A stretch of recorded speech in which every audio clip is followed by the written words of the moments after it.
Okay, and um, now we are here. It's time for All-Star Pro Power Surge,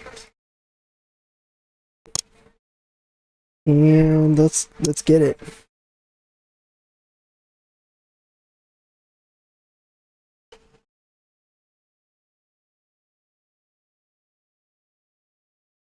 Nobody's getting the night off. Uh, let's bump it up to 3 hours this time for this show. And we'll be in St. Paul, Minnesota.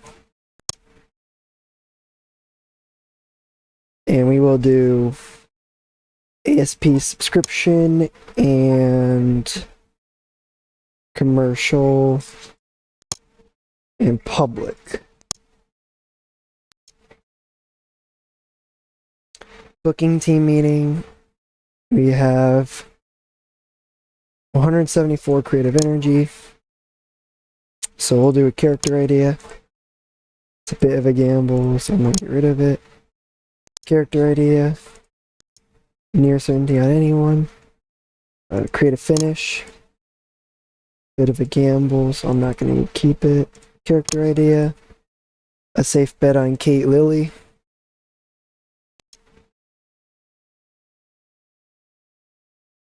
Okay. Locker room incidents. Pre-show training drills. Pre-show training drills. Kate Lilly would be willing to put over Coco Malloy. Okay. There's been talk backstage over how much Taylor Kidd is being influenced by Brett Graveson, having begun acting in a similar way.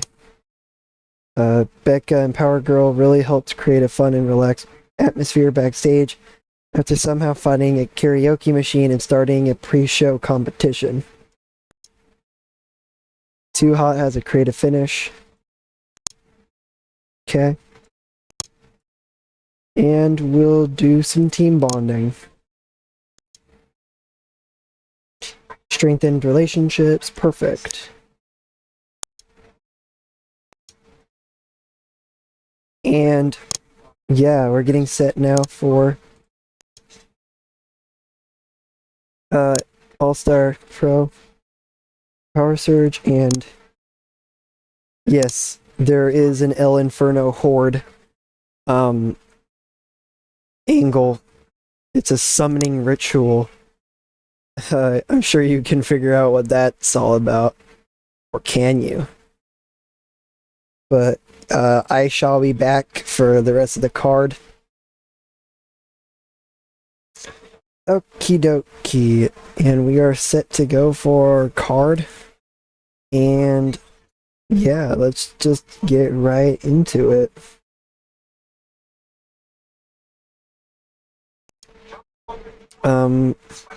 The Power Surge pre-show bout saw Mellow Flash Heart and Flying Patriot take on Axel Brown and Phil Anders. This was just kind of supposed to put some spotlight on the Young Lions in this dark match. It had subpar wrestling and little heat. Mellow Flash Heart and Flying Patriot defeated Axel Brown and Phil Anders in 7 minutes 36 when Mellow Flash Heart pinned Axel Brown with a backflip face crusher. Okay. Looks like Axel Brown and Phil Anders don't work well as a team. That's perfectly fine. Mellow Flash Heart was really off her game. Axel Brown was really off his game. The commentary was great. Phil Anders is getting better at his gimmick. This was just supposed to be a spotlight on the Young Lions, so that's fine. In a pre-show bout that had good wrestling and didn't have much heat, Brett Kyle defeated Cheech Kong in 9 minutes 36 by pinfall with a shooting star press. Okay, so this was a pretty decent match. I probably could have had this on the regular show as well, but I just kind of wanted to give a feel for uh, the veteran here. I think Cheech Kong is a pretty decently experienced wrestler too. But the match got a 36. Moving on. We see Taylor Kidd take on Juggernaut Jones. And Juggernaut has mentioned before that he is looking to make an impact here at All Star Pro. So it was about that decent wrestling, but didn't have much heat. Juggernaut Jones defeats Taylor Kidd in 18 minutes and 9 by pinfall with the pounce. Taylor Kidd had in 28, so he outperforms Juggernaut Jones. That's okay. The creative finish was a success. Taylor Kidd seemed off his game too, and he was visibly tiring towards the end. Remember, All-Star Pro has a 20-minute time limit except for the Root Rules match as of this moment. Root Rules is 30 minutes. And the match got the crowd hotter, and it got the show off to a strong start. And then we saw Original Sinner take on the retiring Tsuki Kawamata. She will be retiring, I think, next month. And she defeats Original Sinner in 8 minutes and 2 by pinfall with a flying leg lariat. This was just kind of to give Kawamata a win ahead of her retirement. Original Sinner had a 29, Kawamata with a 23. Creative finish was a success. Commentary did well. The match got the crowd hotter.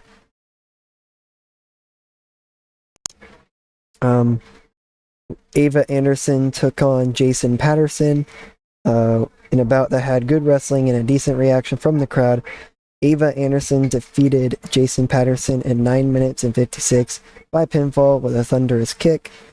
Ava with a 41, Jason Patterson with a 32. The commentary did well. Then Emma May took on Power Girl, which was a bout that had great wrestling and a decent reaction from the crowd. Emma May defeats Power Girl in 7 minutes and 32 by submission with a heel hook. Emma May at a 52, Power Girl at a 27. They don't seem to click, which is unfortunate. The chemistry bonus for the commentators. But it still got a 46 match, so I'm not complaining too much. And then we saw Primetime Jack Pride and Izzy Quick take on Harvey Robinfield and Allie Perks. It was a bout that had good wrestling and a decent reaction from the crowd. Harvey Robinfield and Allie Perks defeated Primetime Jack Pride and Izzy Quick in 7 minutes 37 when Harvey Robinfield pinned Primetime Jack Pride with an Omega driver. Izzy Quick carried the match in terms of the in-ring performance. She had a 44. Allie Perks was the weak link at 25. Then 32 for Jack Pride and 33 for Robinfield. And the commentary did well once again as well. And then we saw Wild Red Stallion take on Modesty Pador. It was a decent match in 9 minutes and 7 by pinfall with a Lakota cutter. And then Wild Red Stallion goes to grab a microphone and say, Juggernaut Jones, I saw what you did, and I know that you've been taking out me and Texas Hangman. So, how about this? Me and you next month. So, there you go there.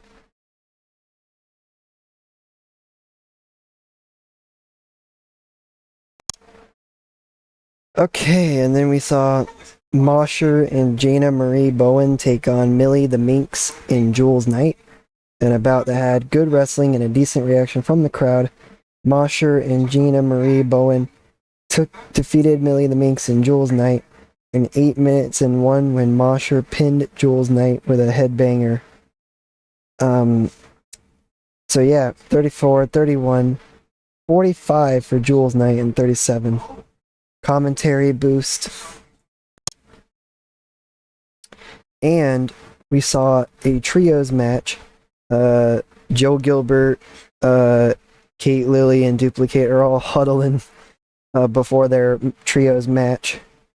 Like they come down to the ring and they're all just huddling. And then Joe Gilbert reaches out a hand for his teammates, and they all say, 3, 2, 1, team! So Joe Gilbert once again doing his strategizing. They take on Coco Malloy, who actually makes her debut here at All Star Pro. She teams up with Clark Smallbone and the in-ring debut of Elsa Calvo. And yeah, it looks like it was a really good match. It had great wrestling and a decent reaction from the crowd. Coco Malloy, Clark Smallbone, and Elsa Calvo defeated Kate Lilly, Duplicate, and Joe Gilbert in 14 minutes 57 when Coco Malloy pins Kate Lilly with a flying bulldog. So, Kate Lilly, one of our best performers here at All Star Pro, lost in the trios match. Big reason for that mainly because, as you probably saw earlier, Kate Lilly said she'd be willing to put over Coco Malloy. So I took that opportunity. So we will see if she'll be willing to put her over again. If she is, we'll definitely be putting in another matchup for Kate Lilly and Coco Malloy.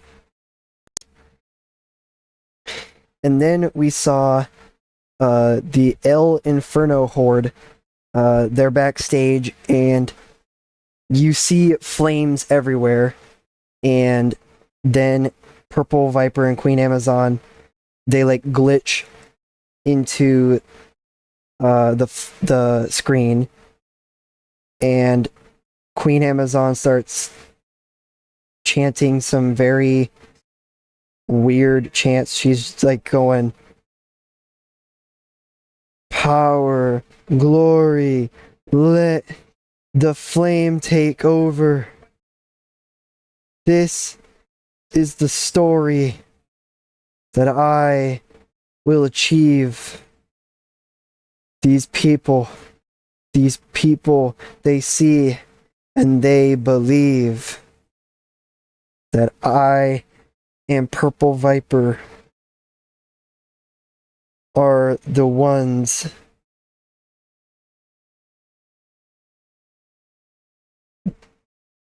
that will take cover. And then Purple Viper starts, she throws in a piece of paper and burns it in the fire. And then they both say, Becca Barton, this ritual allows us to accept your challenge. And then they start laughing maniacally, and then it glitches over to another screen that says El Inferno Horde, we are one. So Purple Viper enjoyed going off script. Queen Amazon did not do great off script, but it was a 32-minute segment. Great to see there. Perry Longstaff took on Phenomenal E. The match was designed to be a car crash style stunt show with crazy moves and dangerous bumps. I think it did just that. It had good wrestling and a decent reaction from the crowd. Perry Longstaff defeated Phenomenal E in 15 minutes 15 by pinfall with a missile drop kick. Perry Longstaff outperformed Phenomenal E, so good choice there. The creative finish was a success. Phenomenal E was really off his game. And he's been wrestling in other promotions under our All Stars Alliance, so that's been pretty helpful there. Pretty cool to see that Phenomenal E has been active outside of All Star Pro as well. The commentary did well, and the match got the crowd buzzing, as they should, because holy shit. And we got the new couple of Lily Snyder and Rowdy Ryan Robertson tagging together up against Dr. Funkenstein and Golden Delicious. It was about to have good wrestling and a decent reaction from the crowd. Dr. Funkenstein and Golden Delicious actually defeat the new couple in 16 minutes and 47 when Golden Delicious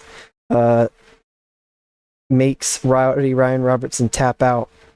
Lily Snyder carried the match in terms of in-ring performance, but nonetheless, still a great job for everyone else. 34, 34, 31.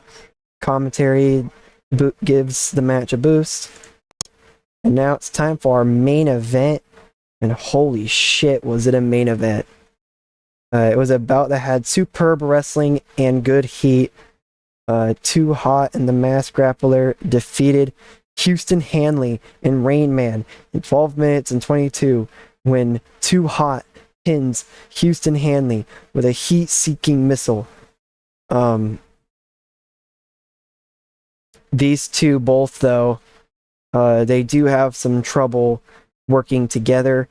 The Masked Grappler, he ends up trying to stop Too Hot from getting a pin, and he's like, Too Hot, he's like, what are you doing, Masked Grappler? This is our opportunity to get the win. They push each other a little bit. Rain Man takes advantage of that, but overall, these two get the victory. The Masked Grappler was head and shoulders above everyone else. A 59. This dude right here, the Masked Grappler, he's the man. Holy shit. This dude is a future 5-star champion. I will just say that right here, right now. Mercutio Sleep is in trouble. The 2-out creative finish was a success. The good chemistry on the commentary. A 56 match. My God. And that means we have a 52 rated show altogether. And that outstanding main event really helped. And overall, even this dark match was actually not too bad. But we had a pretty good card from the opening contest all the way up to the main event. Even so. So, I'm very happy with how the show did. I am so putting over the Masked Grappler. And I think I'll put over Lily Snyder as well. So yeah, praise for a great performance, praise for a great performance. The Masked Grappler was pleased with my speech. Lily Snyder seemed pleased. And we're just continuing on gaining profit. We just got even more profit off of this show. $207,000. Sweet. I'd love to see that. Popularity recap. We gain popularity everywhere, and we went from 12 to 13 in the Midwest, 2 to 3 in Puerto Rico, Hawaii, and New England, 3 to 4 in Mid-Atlantic, Southwest Tri-State, and then we go from 1 to 2 in Alberta and British Columbia, Noreste and Noroccidente, and then from 0 to 1 everywhere in Japan. So, yeah, very successful show, and we're just gonna keep on keeping on.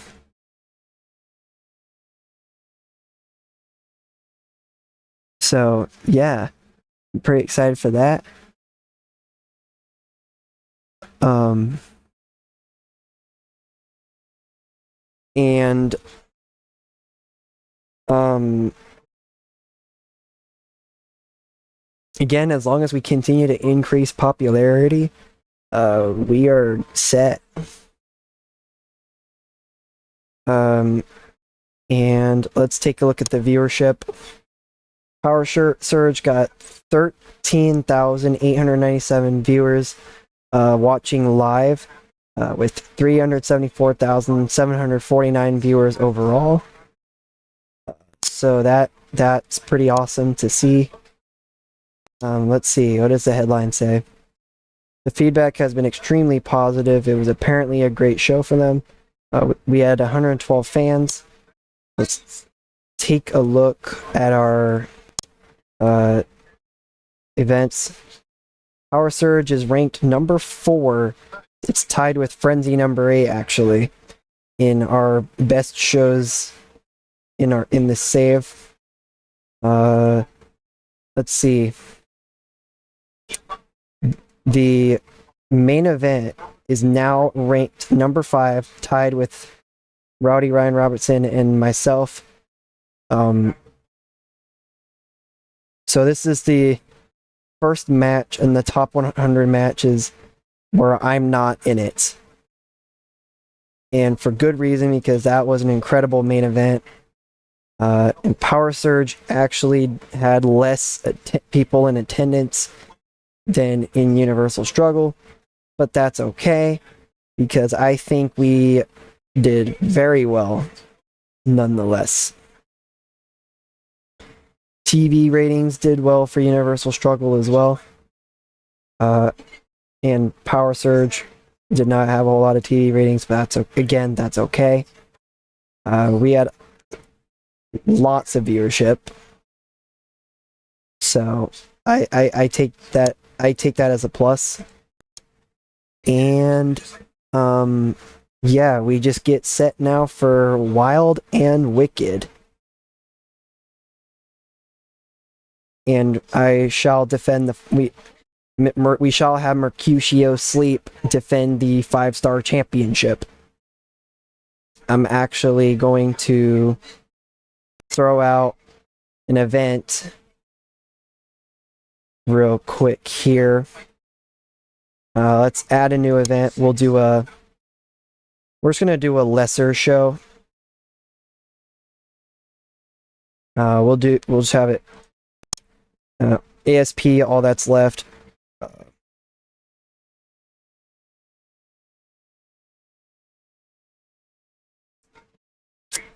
Schedule special.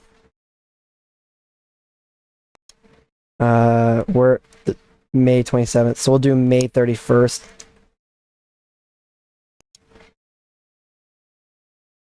We'll have this be an hour long. We're not gonna do. It's just going to be a kind of like a B show. That way we can have Mercutio Sleep defend his 5-star championship. It's really not going to be anything too crazy. And some of you are like, why didn't you just throw in an All-Star Frenzy taping? And like I said, I don't really want to do All-Star Frenzy right now. And also, we could still, I can then just easily get rid of the special event. That's really all that is.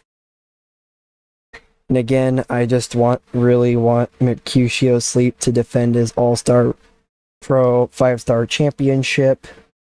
So that's really all this show is for. I think at Wild and Wicked we will have our tag team champions crowned. We'll have our first ever 5-star tag team champions. And we'll have our first ever trio.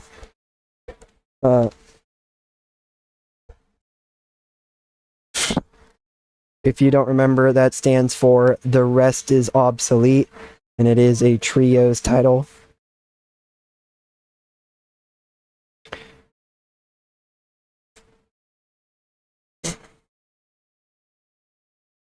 So, yeah, we'll probably end up having those inaugural championship matches at Wild and Wicked, potentially. And I think All Star Pro is set. We're doing pretty well for ourselves. We may end up signing some more wrestlers soon here. Hopefully getting some more wrestlers that are that have good in-ring performances, and that way we can have more opportunities to gain popularity and to just keep on being an incredible promotion. We keep getting up, we keep doing our stuff, and we keep on keeping on. I should probably take a look at the creative side of things. Creative finishes and all that.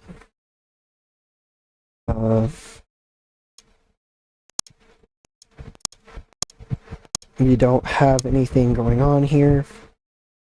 No end of year awards. And we saw that we're starting to get some chemistry. And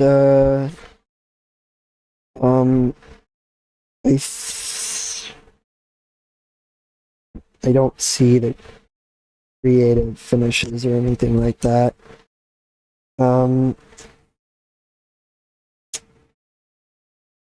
Yeah, what do you guys see the creative finishes anywhere? I don't know why I'm asking. I don't know why I'm asking you guys. This is a video, not a live stream.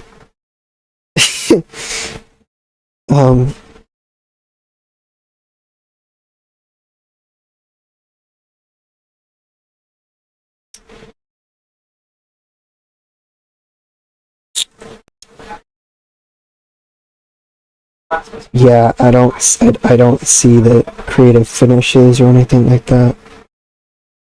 Character ideas.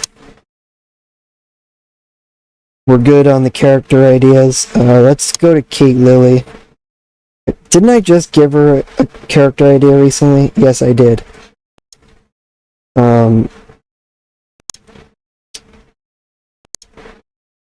It was a success, so now she's got even more momentum. Love to see that.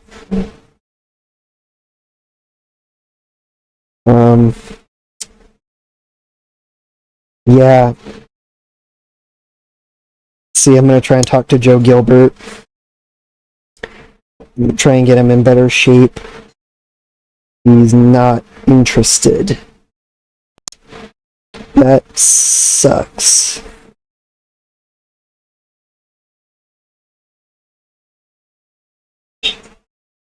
Okay, so yeah, that's not great, but that's okay. Here we go. All-Star Pro, all that's left. And again, this is just kind of just set for Mercutio Sleep to defend his All-Star Pro 5-star championship. We'll go All-Star Public and Commercial. Booking team meeting. We've got 196 creative energy. So I will do a angle idea, actually. Likely to succeed on Kate Lily. And then I will do a character idea. Likely to succeed on Mercutio Sleep. I could actually use this for, well, it expires November. I could actually use this for tonight, though, but I don't think I will. And I'll do 2 creative finishes. A safe bet on anyone. A near certainty on anyone. Perfect. Great creative meeting, everybody. Locker room incidents. Duplicate has a creative finish. Rowdy Ryan Robertson has a creative finish. Pre-show training drills. Izzy Quick had rock poker tournament. Dr. Funkenstein and Juggernaut Jones getting on well backstage. Coach Norman and Brett Graveson had a blazing argument outside the venue. That's unfortunate. Both of our referees are having arguments, but I'm not too worried about it. Let's pull a rib. Let's do a minor rib on Black Diamond. Failed to do any effects. That's fine.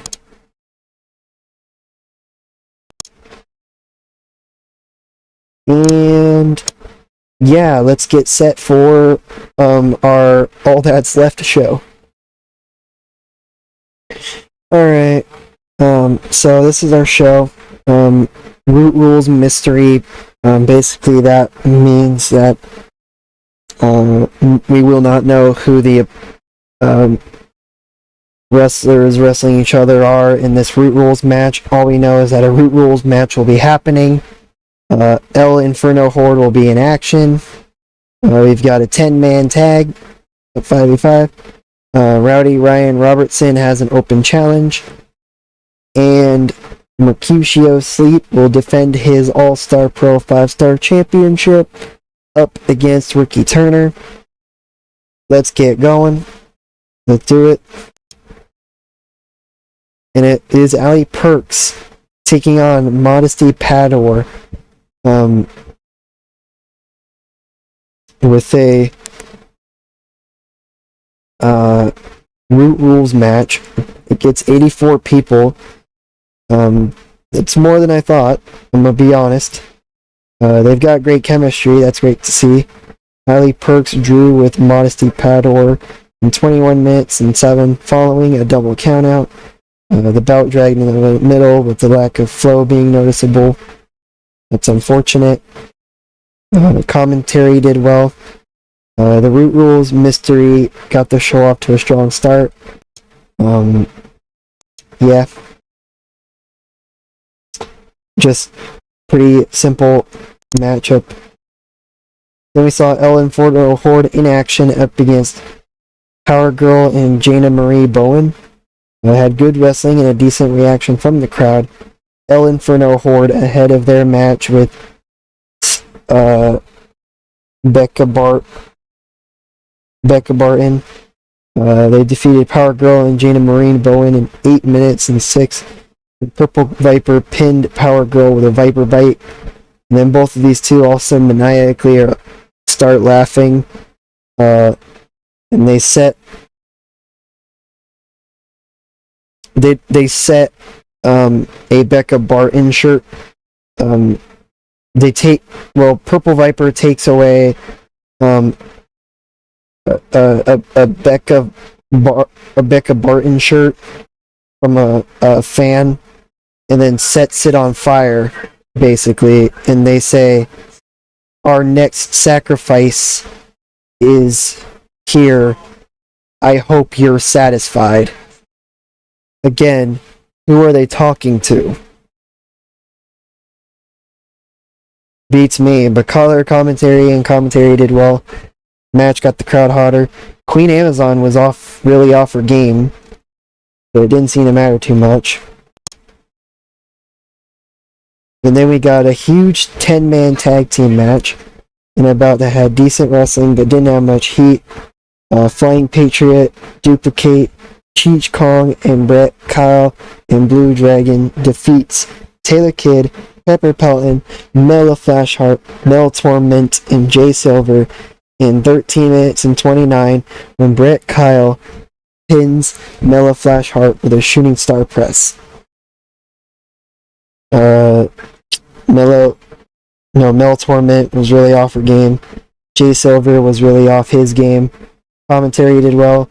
The match got the crowd hotter. And our open challenge sees Phil Anders answer the open challenge.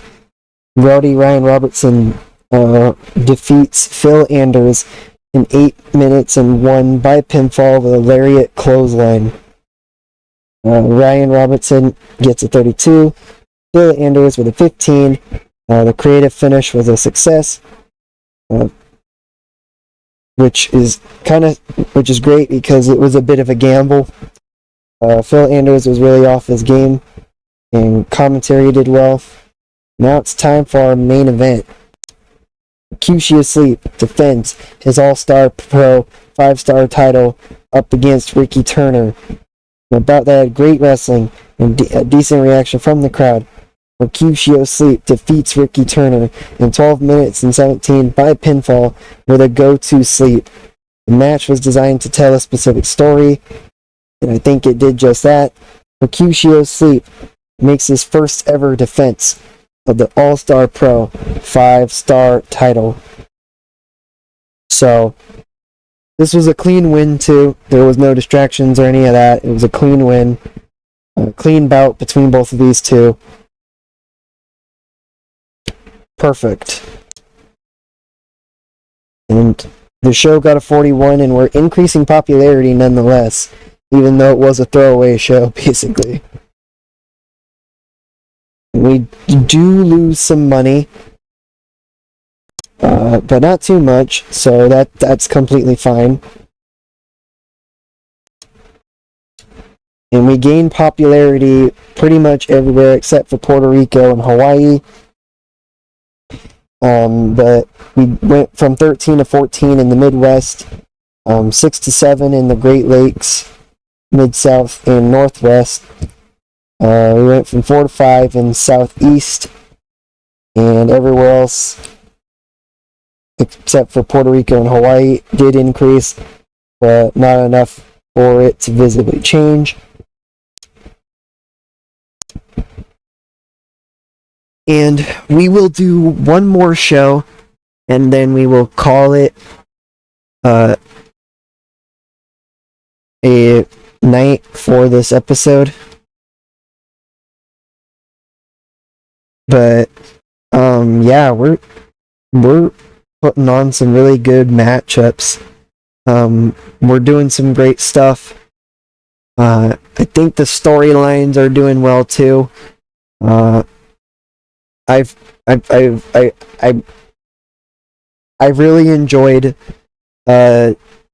booking the Truly Best and the El Inferno Horde. I plan on doing a couple more factions, so be on the lookout for that. We got 281,239 viewers on All That's Left. That's great to see. Looks like Ripcord recently passed away. That's unfortunate.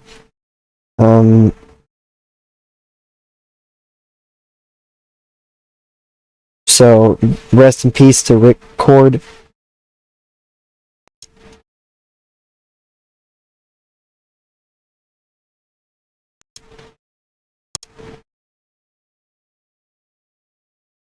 And let's take a look. It was extremely positive with 84 people in attendance.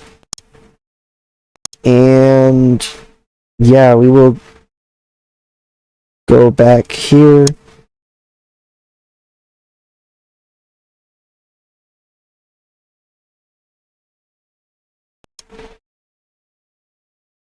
That was just kind of to give Mercutio Sleep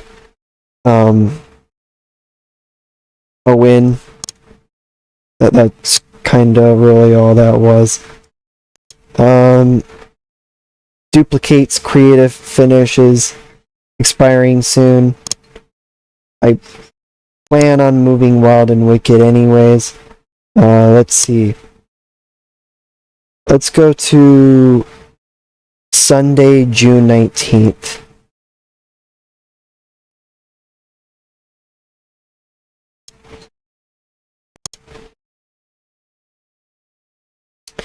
I'm making sure that we still have... So Psycho Circus is still available. Self-Destruction's good.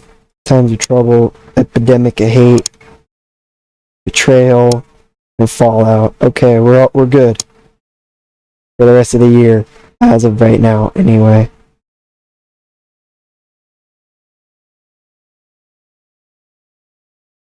I'll probably end up creating a couple more events. I may also end up just scrapping all this together and then just doing bi-weekly events and just changing the name each time around. I might end up doing that too, just to see how that goes. I don't know. Let me know what you guys think on that. Let me know if you want me to bring back Frenzy, or if you think that's a good idea. It definitely won't be 4 hours again. I don't know why I tried to make it 4 hours. That was a terrible idea. I'd probably end up keeping it at like an hour and a half or 2 hours. But we will now be going to Wild and Wicked, and we actually are now in June, so financially everything resets for the month. Merchandise wise, we're at 80%, so in 2 weeks we will be increasing our merch to level 4. That is huge.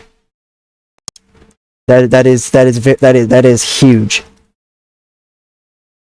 And yeah, let's now go to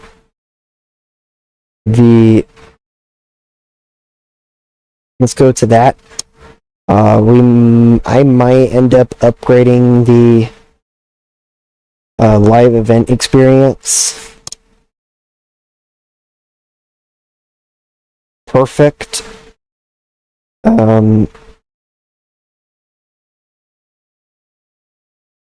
That the production department handles the look and feel of your shows. If any of the elements below are worse than those of your rivals, you get a penalty to your overall show grade. The benefit of having the best in any element is that it will hurt your rivals. At your size, your rivals are defined as companies of a similar size, based in the same region. Red text indicates a potential penalty. That's so, and we're good, mainly because we're insignificant at the moment. But we are etching ever so close to becoming tiny. We need 17 popularity in the Midwest. We just need 3 more popularity. We are officially at tiny, which means we can do more stuff, basically. We're small enough to fly under the radar and will not be pulled into any regional battles. We're not able to sign exclusive written deals at the moment, and will not be expected to offer downside agreements. Let's take a look at the progress. So we started off at 10 in the Midwest, and then we went from, in 6 months, at 14 popularity, and we're just continuing on increasing popularity everywhere. We're slowly increasing popularity elsewhere, but the United States, in Canada, in Mexico, all these companies, all these regions, not companies, all these regions, we have been gaining popularity, and we've been doing a great job. we will be doing Wild and Wicked as well. And then we will be on our way to, and that will be the end of the episode. I'm going to skip to the next week.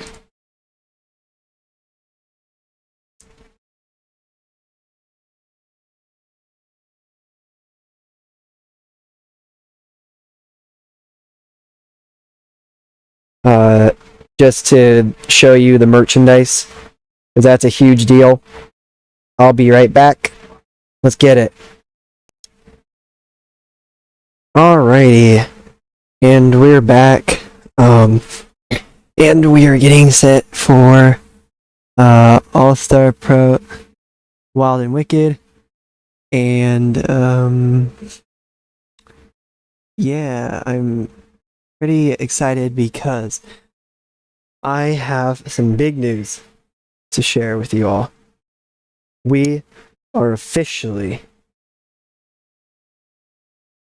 at growing business level.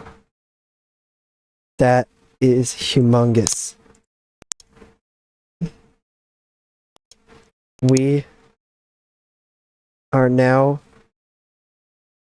at level 4, and we are going to continue on upgrading.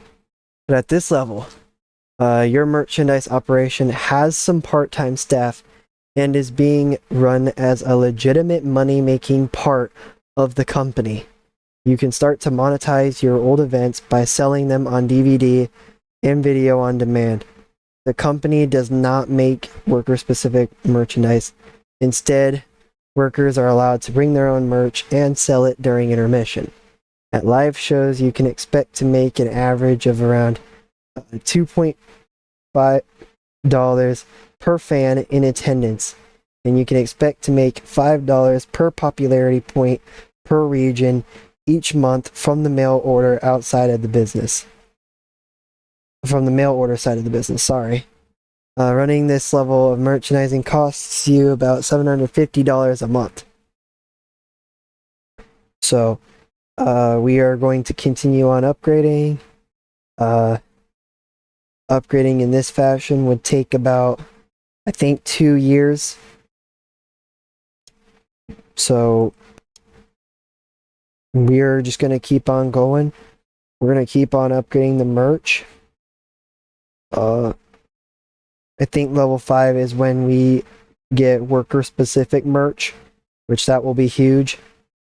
But now we're getting more dollars per popularity point each region, which more money, heck yes. And yeah, we're getting set to have ASP Wild and Wicked. And then we will, of course, end the episode. Duplicate's creative finish is expiring soon. So, yeah, spoiler alert, Duplicate will be winning a match at Wild and Wicked. Excuse me, by the way.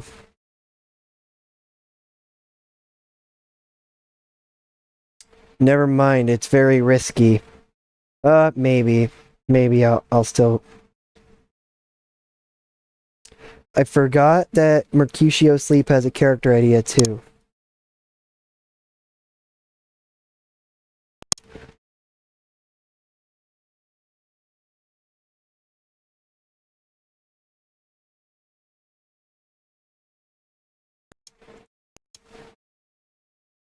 It's likely to succeed. Let's see. It was a success. Perfect. Now he has even more momentum now that he's as the 5-star champion. Let's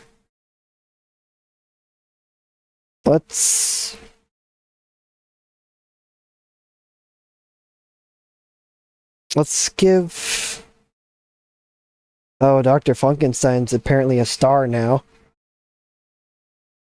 Let's give Desert Storm a character idea.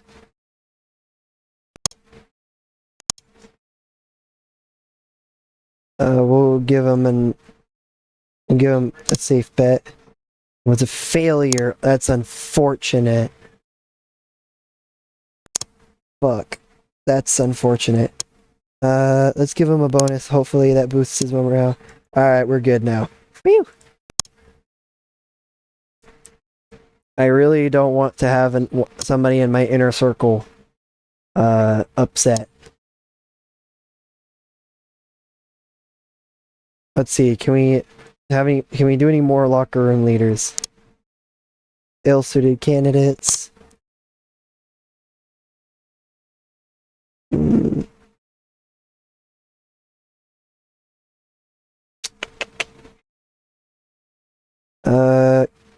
Kate Lilly? Question mark? Sure, we'll put Kate Lilly on here. He's phenomenal E on anything. He's the senior road agent. Tamara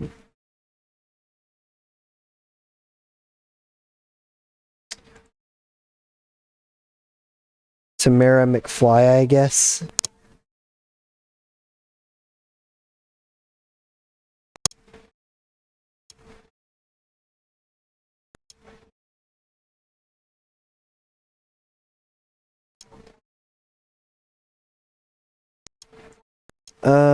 I want to try and add somebody else to the booking team as well. Just to see. Do we have anybody at 90 minimum?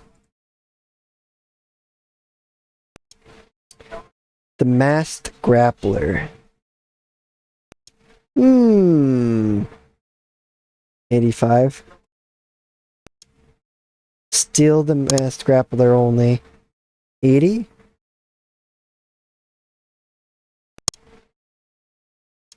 Hmm. 75? Dr. Funkenstein is already on here. Too Hot's already on here. 70. Queen Amazon. The Masked Grappler, eh?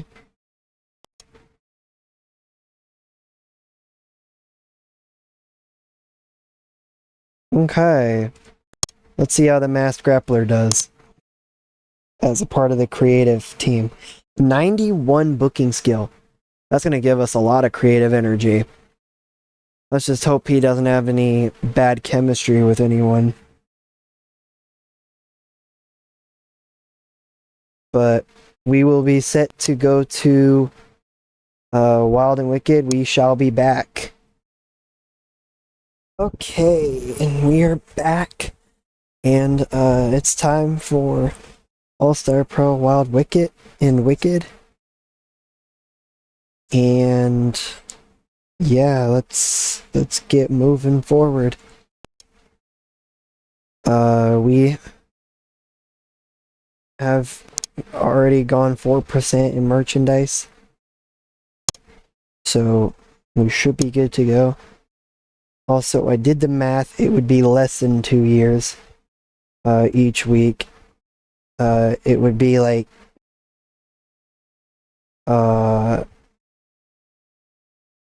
it'd be like a year in like 11 months, something like that. So it would be less than 2 years. But still quite some time before we get to the next level in merch, which is a little sad, but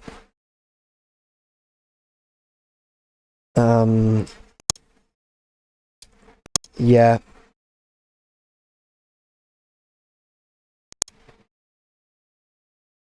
Here we go, though. All-Star Pro, Wild and Wicked.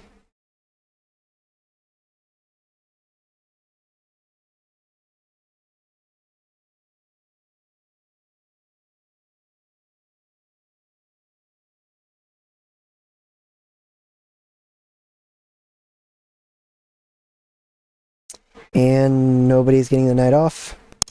We will actually do a generic venue this time around, and we will use all of our broadcasters.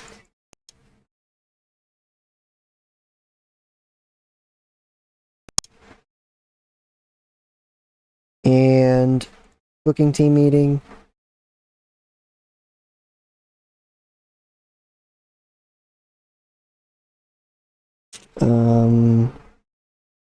We've got 176 creative energy.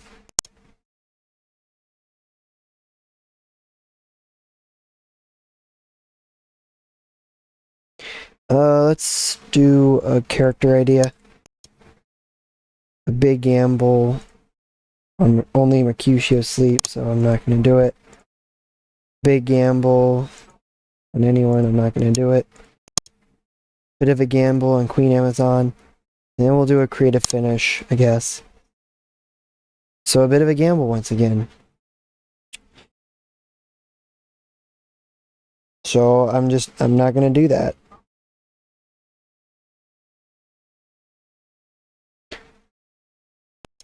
Let's see, did we get anything? Dang, Funkenstein has too much. He has poor booking chemistry with Masked Grappler. And there's too many voices penalty. I might end up getting rid of Dr. Funkenstein. He's already doing something anyway. He's our commentator. So I might end up getting rid of him. And I'll probably end up having to increase his morale like crazy, but that's okay. Too Hot was passing tips on Primetime Jack Pride on consistency. Pre-show training drills. Primetime Pride was in fine form before the show, keeping everyone in a great mood with his hilarious road stories. Okay. Rain Man pulled a great rib on the entire locker room that had everyone laughing. Desert Storm and Ava Anderson are now travel buddies. Interesting.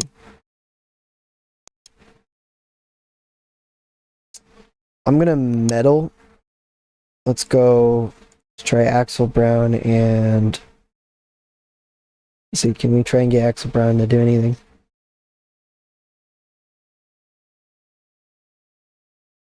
Chase over.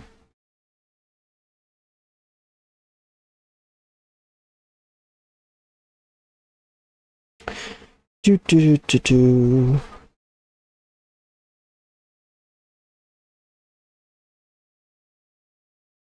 Hmm.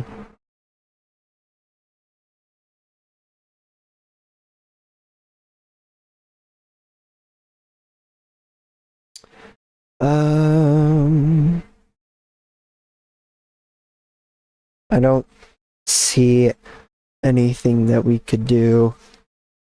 Let's try and get Rowdy Ryan Robertson.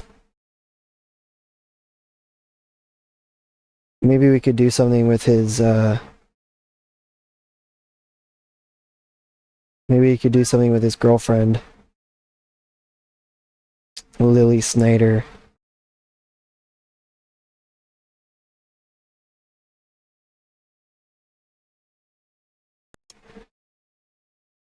It looks like it didn't do anything. But oh yeah, Juggernaut Jones and Wild Red Stallion, it was made official. I forgot to mention that. So we've got Juggernaut Jones and Wild Red Stallion versus Becca and we've got Becca Barton versus the El Inferno Horde. And I will be back. Okay. Some pretty exciting stuff going on here at Wild and Wicked. I'm really excited. We've got the first ever 5-star tag team champions to be crowned. The first ever trio will be crowned. And some pretty exciting drama taking place as well. We'll be having one dark match, which it will be Phil Anders and Pepper Pelton in singles action. And yeah, we have a Root Rules match, our first ever tag team Root Rules match. And again, a Root Rules match is basically as right now, the only match that can go over 20 minutes. And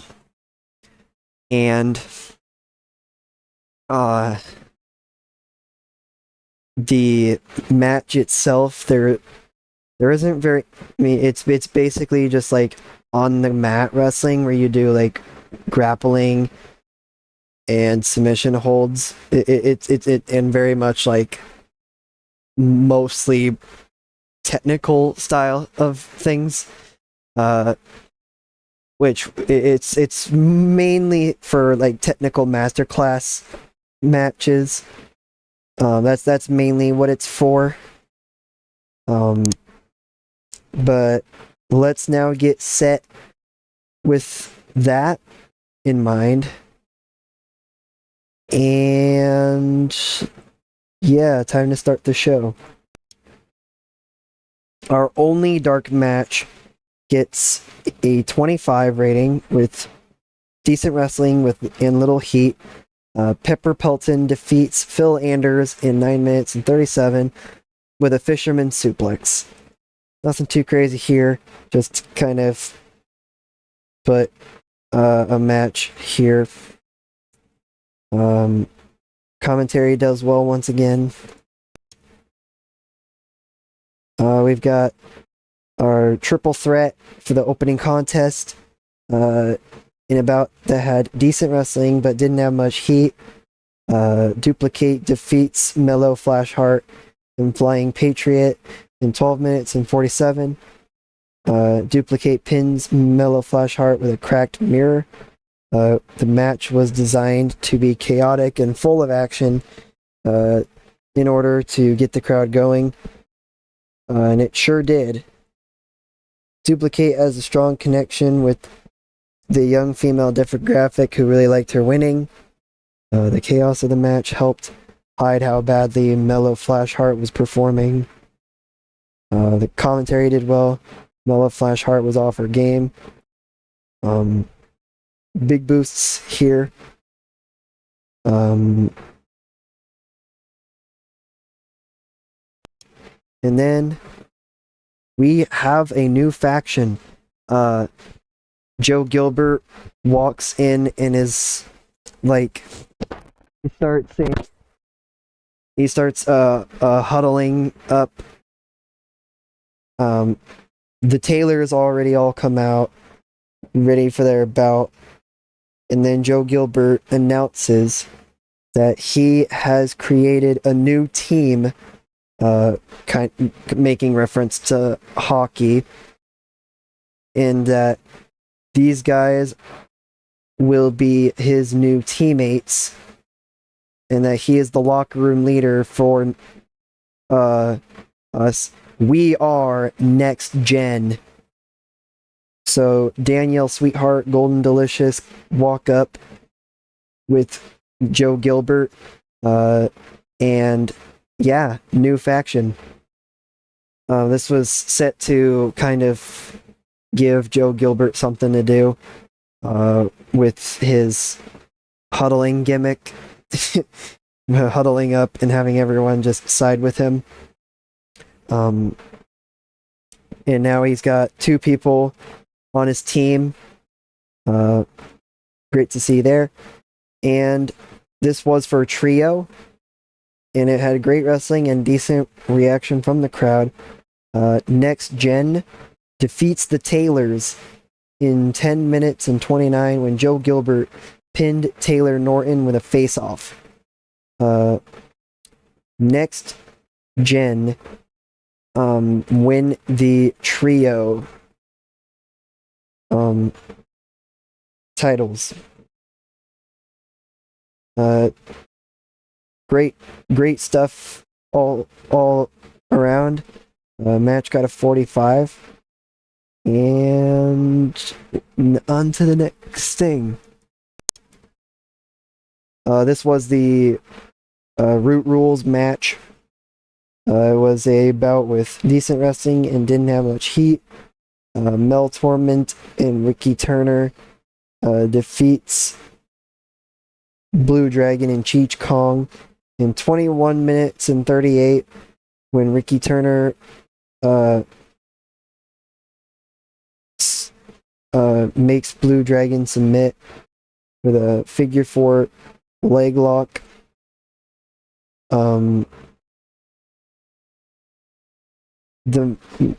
The Root Rules match got a 26, and the creative finish was a success.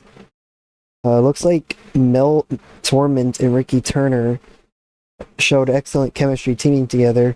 So, new tag team here. Turner Torment or something like that. Commentary did well. Mel Torment has a strong connection with the young female demographic. Really enjoyed her winning. The match was poorly placed with a technical masterclass not doing, cooling the crowd down, but that's fine. I really don't care. I just wanted the Root Rules match. We had Juggernaut Jones and Wild Red Stallion as well in a wild brawl. Juggernaut Jones defeats Wild Red Stallion in 13 minutes and 15 by pinfall with the pounce. The creative finish was a success. Commentary does well with a 28 match rating. And our 5-star tag team titles are being crowned for the first time. Anderson and Snyder take on Minnesota Awesome. And Minnesota Awesome do become the 5-star champs. Perry Longstaff defeats Lily Snyder in 13 minutes 30 in pinfall with a double flying elbow. Minnesota Awesome wins the 5-star tag team titles. Anderson and Snyder have great chemistry, and they have a tag team specialist bonus. Minnesota Awesome as a tag team specialist bonus. The match got the crowd hotter with a 48. And now we are seeing the 2-on-1 handicap El Inferno Horde take on Becca Barton. It was about that great wrestling and a decent reaction from the crowd. Becca Barton actually defeats El Inferno Horde by herself in 9 minutes and 49. Becca Barton pins Queen Amazon with the payback. The match was designed to work the crowd. It was poorly placed as the crowd were already hot. The match got a 39.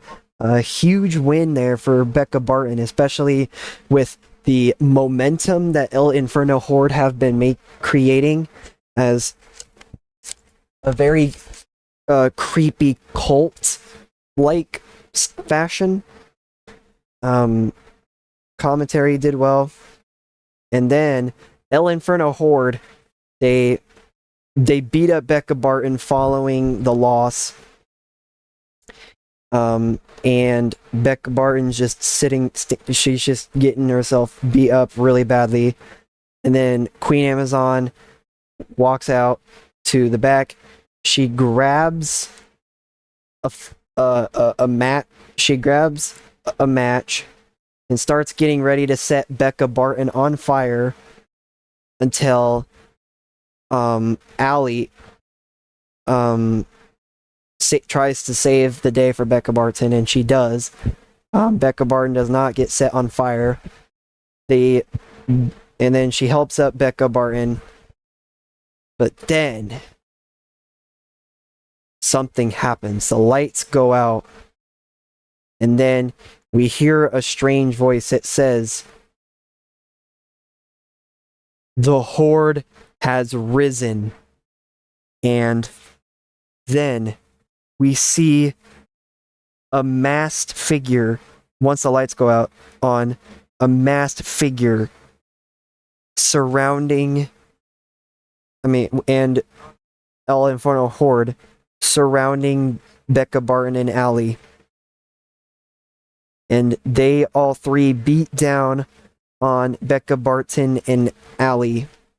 And it turns out to be a new member of El Inferno Horde, as they throw out their El Inferno. They throw out their the masked figure throws out the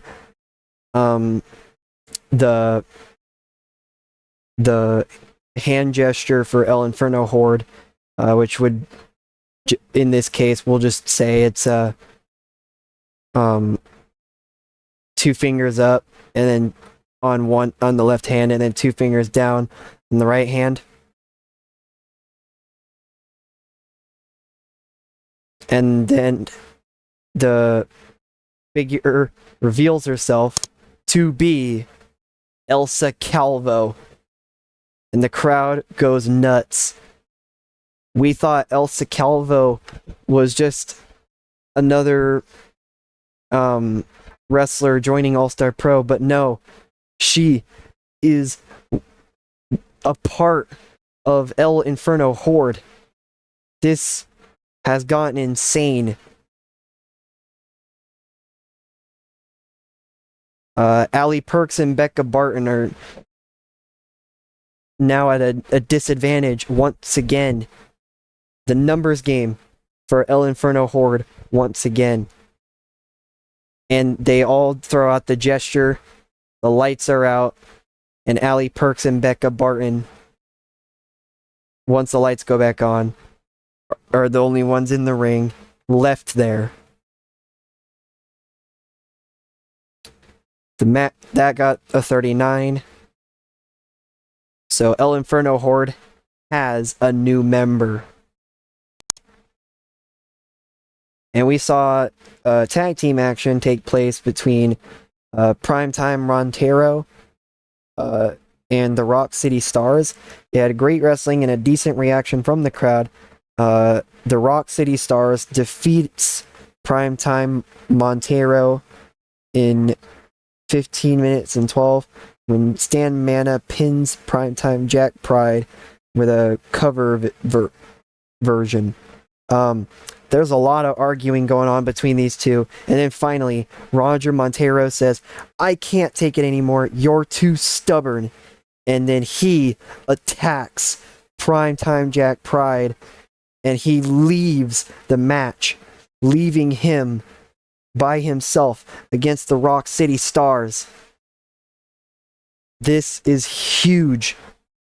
The Rock City Stars take advantage of that and get the win over Primetime Montero. Primetime Montero is no more.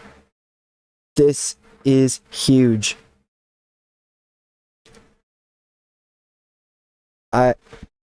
Nobody was expecting that, but there was, for a while they were seemingly working together. What's going on here? Why did Roger Montero do what he did? What's going on here? Why does he think Primetime Jack Pride has been selfish? Is there something we don't know? The match got a 44. Primetime Jack Pride was really off his game, but that's okay. Great win for the Rock City Stars. Match got the crowd hotter. So they really seemed to enjoy Roger Montero turning on Primetime Jack Pride. Yeah. So there's not really a whole lot else to be said about that.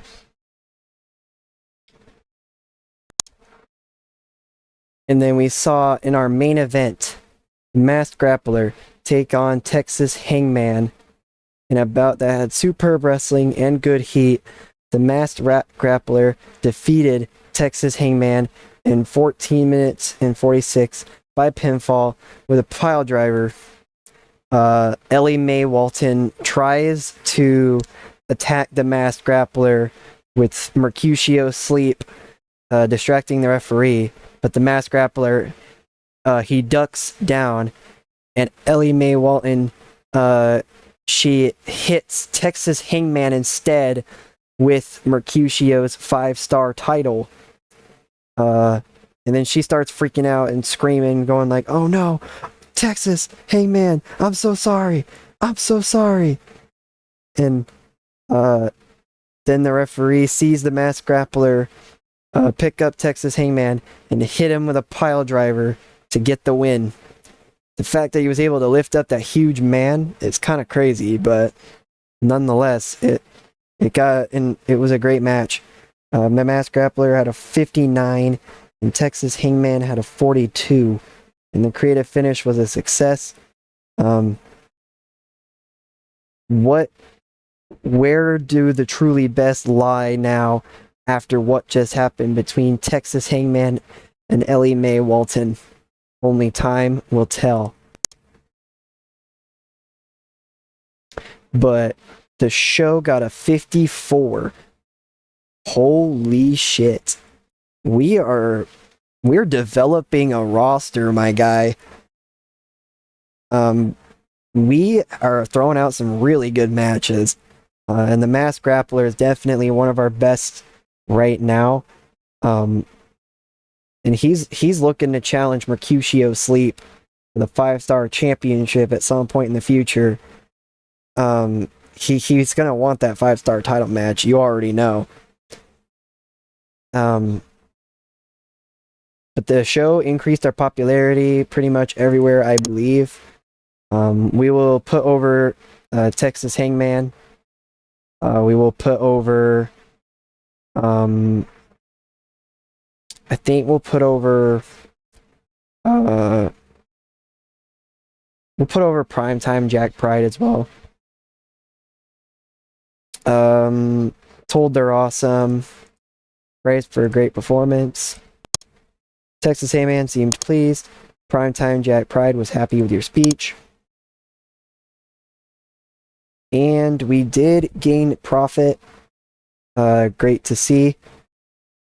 And popularity-wise, we did increase our popularity everywhere. That is great to see. We went from 4 to 5 in the Mid-Atlantic, Southwest, and Tri-State. We went from 3 to 4 in New England, 2 to 3 in Ontario, Saskatchewan, and Manitoba, and 0 to 1 in all of Europe and of Oceania.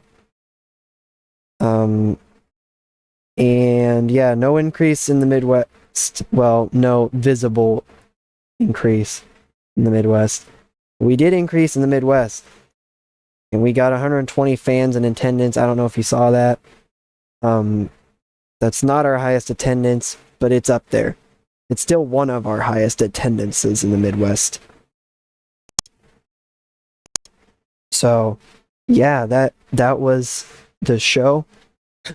Very exciting stuff there to end off the episode. I'm sure you guys enjoyed that.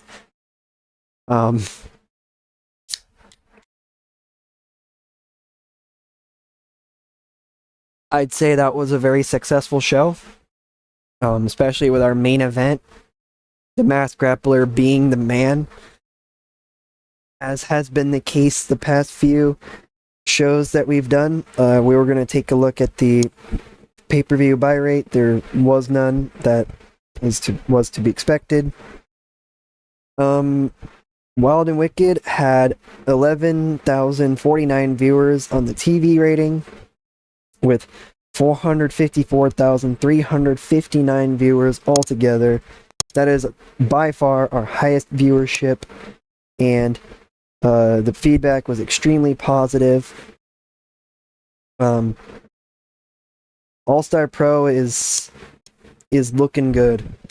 We may not be at tiny just yet, but we are definitely doing ourselves some really great shows.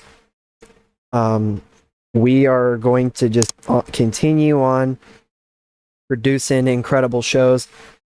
And yeah, it looks like the economy in the United States is currently weak and is likely to have an impact on our ability to grow. That is a little unfortunate, but hopefully we can continue to rise up in the economy.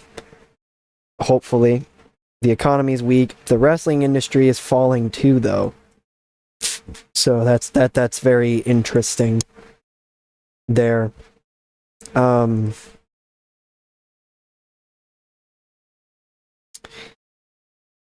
that's very interesting.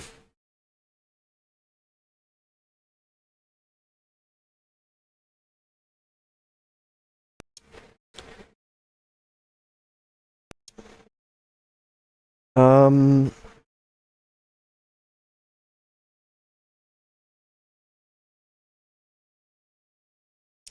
but yeah, that is going to be it for today's episode, and let me know what you guys think so far of the All-Star Pro series for TEW 9, and let me know if you would want to see me do more WMMA 5